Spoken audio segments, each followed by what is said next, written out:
بسم اللہ الرحمن الرحیم۔ تیسیر المنطق کے سبق 11 میں خوش آمدید۔ آج کے سبق میں ہم جنس اور فصل کی قسمیں پڑھیں گے۔ سبق ہم بعد میں شروع کریں گے، اس سے پہلے آپ جنس کو اور فصل کو تھوڑا قریب سے سمجھ لیں۔ دیکھیں، جو چیز تقسیم ہوتی ہے اس کو کہتے ہیں مقسم۔ مقسم جس کو تقسیم کیا جاتا ہے، اور اس کے بعد تقسیم کرنے کے بعد جو اس کے آگے قسمیں ہوتی ہیں اس کو ہم کہتے ہیں قسمیں۔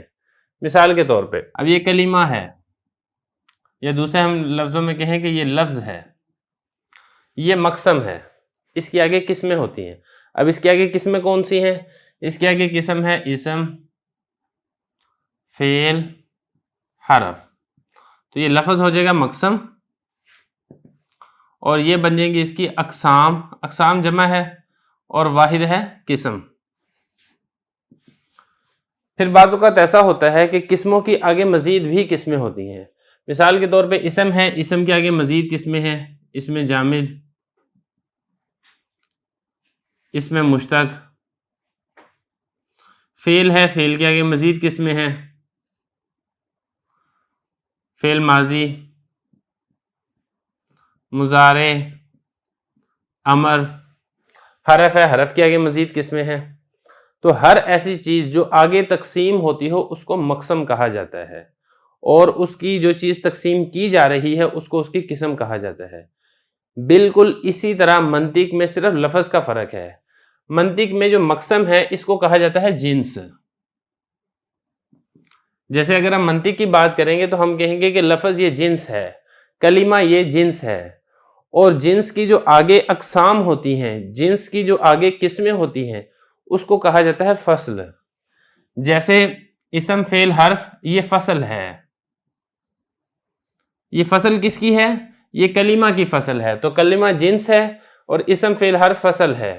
اب پھر آگے اسم، فعل، حرف کی آگے مزید تقسیم ہو رہی ہے، تو ہم یہ کہیں گے کہ اسم یہ دوبارہ مقسم ہے۔ اسم مقسم کیوں ہے؟ کیونکہ اس کی آگے مزید تقسیم کی جا رہی ہے، اس کے آگے مزید قسمیں ہو رہی ہیں۔ ہم یہ کہیں گے کہ اسم یہ جنس ہے، فعل یہ جنس ہے، حرف یہ جنس ہے۔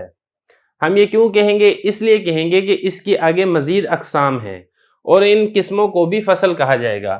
تو خلاصہ یہ نکلے گا کہ اسم جامد یہ فصل ہے، اور اسم یہ جنس ہے، اور یہ اسم یہ فصل ہے۔ جنس کیا ہے؟ اس کی کلمہ ہے۔ تو ایک ہی چیز ایک اعتبار سے جنس اور ایک اعتبار سے فصل ہو سکتی ہے۔ جیسا کہ اس مثال میں آپ کو اسم ایک اعتبار سے تو یہ فصل ہے، فصل ہے یہ کلمہ کے اعتبار سے کہ اس کی جنس کلمہ ہے، اور یہ جنس ہے اپنے ماتحت اس میں جامد، اس میں مشتق کے اعتبار سے کہ اس میں جامد اور اس میں مشتق کے لیے یہ جنس بن رہا ہے۔ اچھا، ایک بات اور یہاں پر آپ نے سمجھنی ہے۔ یہ ہم نے بنایا تھا اس میں جامد کو فصل، اس میں مشتق کو ہم نے بنایا تھا فصل۔ اس کی جو قریبی جنس ہے، یعنی جو اس کے قریب ترین جو درجہ ہے اس کو کہا جائے گا جنس قریب، اور جس سے اوپر والا درجہ ہے اس کو کہا جائے گا جنس بعید۔ مثال کے طور پہ اسی میں دیکھیں آپ، اس میں جامد یہ فصل ہے، اس کی جنس سے قریب ہے اسم،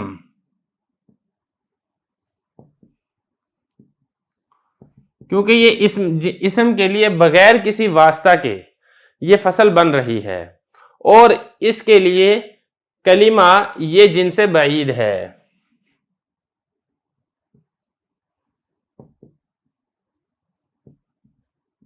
کیونکہ کلمہ کے لیے یہ فصل تبھی بنے گا جب درمیان میں اسم کا واسطہ ہوگا۔ اگر درمیان میں اسم کا واسطہ نہیں ہے تو پھر اس میں جامد یہ کلمہ کے لیے فصل نہیں بنے گا۔ یا ہم یہ کہیں کہ اس میں مشتق یہ کلمہ کے لیے فصل بننے کے لیے درمیان میں اسم کا واسطہ آئے گا۔ بالکل اسی طرح فعل کی مثال بھی لے لیں۔ ابھی جو فعل ماضی ہے یہ فصل ہے، کس کے لیے؟ فعل کے لیے۔ اب فعل بنے گا اس کا جنس، اور یہ فعل یہ فصل ہے کلمہ کی۔